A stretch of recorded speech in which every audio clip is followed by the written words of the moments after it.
Hello friends, welcome to my YouTube channel SK study में आप सभी का स्वागत है। तो मैं आज किरण आरेखों के बारे में बताना चाहता हूं। तो इससे पहले आप मेरे वीडियो नहीं देखे हैं तो जाके पिछले वाले वीडियो में जाकर देख लेंगे।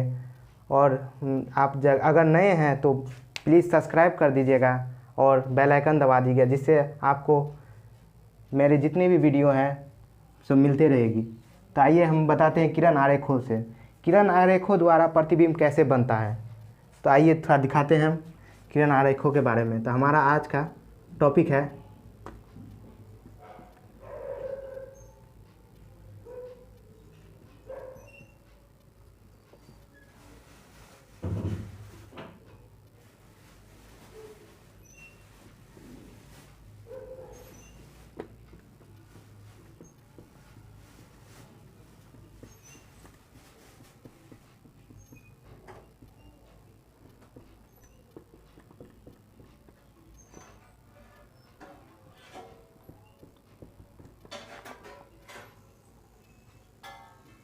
तो आइए देखिए, आज यहाँ हमारा टॉपिक है किरण आरेखों द्वारा दर्पण में प्रतिबिंब का निरूपण। तो सबसे पहले हम देखेंगे, मान लीजिए कोई ये अवतल दर्पण है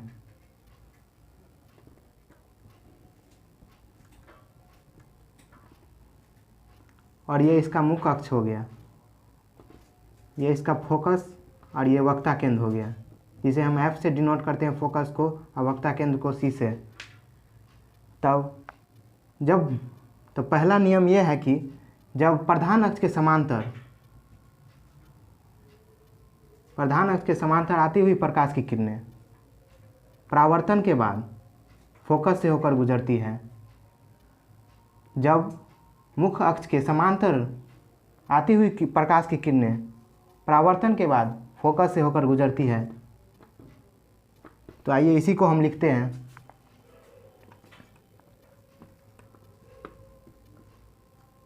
दर्पण के मुख्य अक्ष के समांतर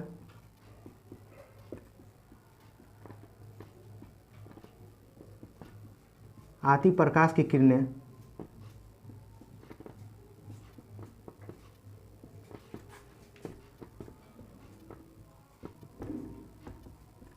परावर्तन के बाद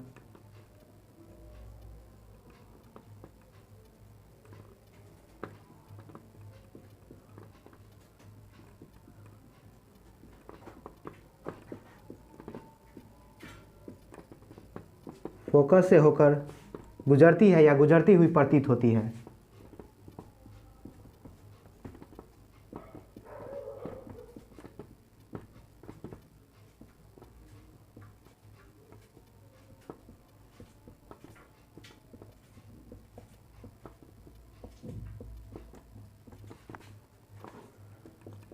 तो पहला नियम हमने देख लिए कि दर्पण के मुख्य अक्ष के समांतर आती हुई प्रकाश की किरणें परावर्तन के बाद फोकस से होकर गुजरती है या गुजरती हुई प्रतीत होती है। तो अब हम दूसरा देखेंगे, ठीक इसका अपोजिट दूसरा होता है। मान लीजिए कोई अवतल दर्पण है,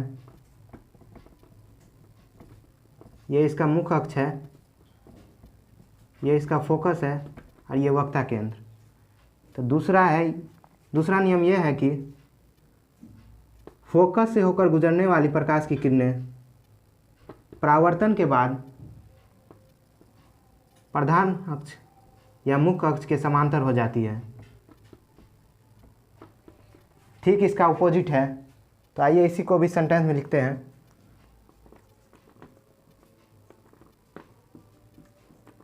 दर्पण में फोकस से होकर गुजरने वाली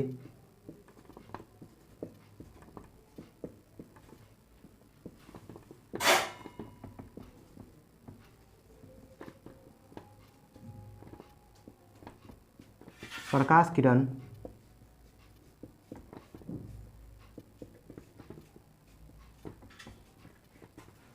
किरण या प्रकाश किरणें परावर्तन के बाद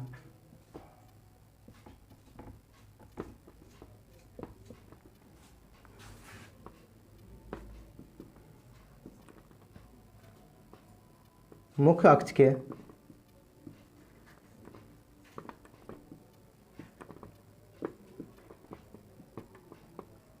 समांतर हो जाती है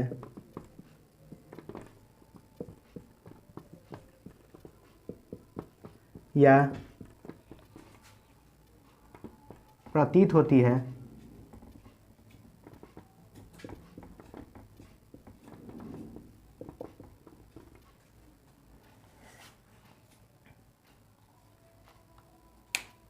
तो दूसरा है देखेंगे, दर्पण के फोकस से होकर गुजरने वाली प्रकाश किरणें परावर्तन के बाद मुख्य अक्ष के समांतर हो जाती है या समांतर होती हुई प्रतीत होती है। तो अब हम तीसरा देखेंगे,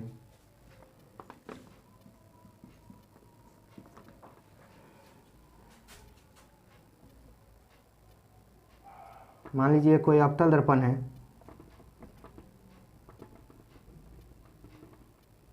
यह इसका मुख्य अक्ष है, ये इसका फोकस है और ये वक्ता केंद्र है। तो दर्पण में जब भी प्रकाश की किरणें वक्ता केंद्र से होकर गुजरती है तो वह पुनः उसी पथ पर वापस लौट जाती है।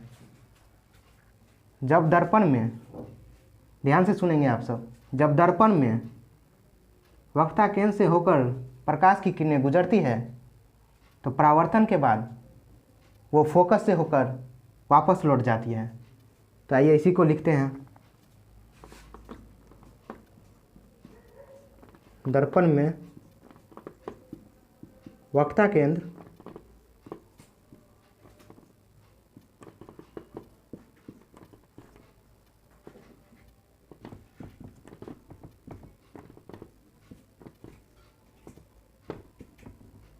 गुजरने वाली प्रकाश किरण या प्रकाश किरणें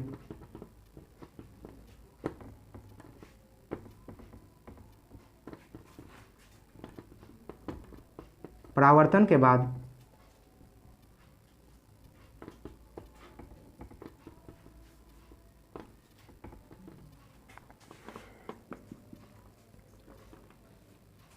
दर्पण में वक्ता केंद्र से गुजरने वाली प्रकाश की किरणें परावर्तन के बाद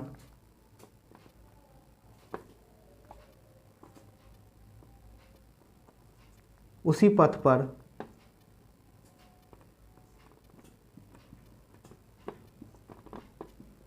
वापस लौट जाती है।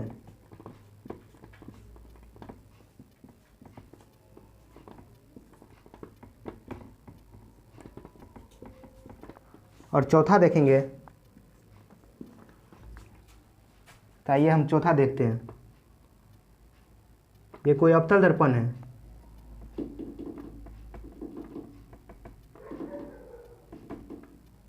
ये इसका मुख्य अक्ष है, इसमें फोकस और वक्ता केंद्र दोनों हैं, और ये ध्रुव है जिसे हम P से डिनोट करते हैं। तो आपको मैंने पिछले वीडियो में बता दिया था, इसे हम P से डिनोट करते हैं। तो जब प्रकाश की किरणें ध्रुव पर पड़ती है तो वह मुख्य अक्ष के साथ समांतर कोण बनाती हुई परावर्तित हो जाती है। तो आइए इसी को सेंटेंस में लिखते हैं,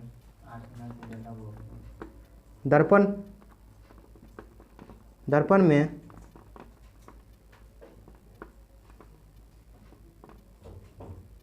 ध्रुव पर पड़ने वाली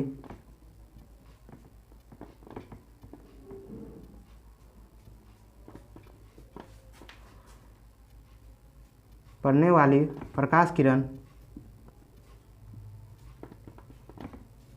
या प्रकाश किरणें त्रियक आपतित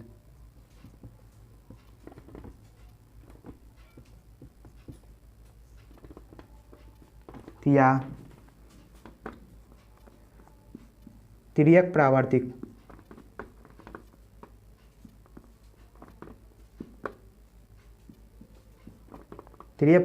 होती है। जो मुख्य अक्ष के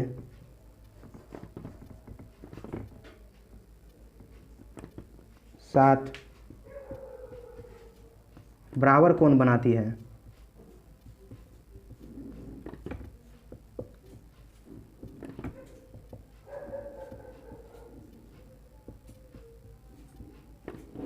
यहाँ पे कोण I और कोण R दोनों बराबर होते हैं।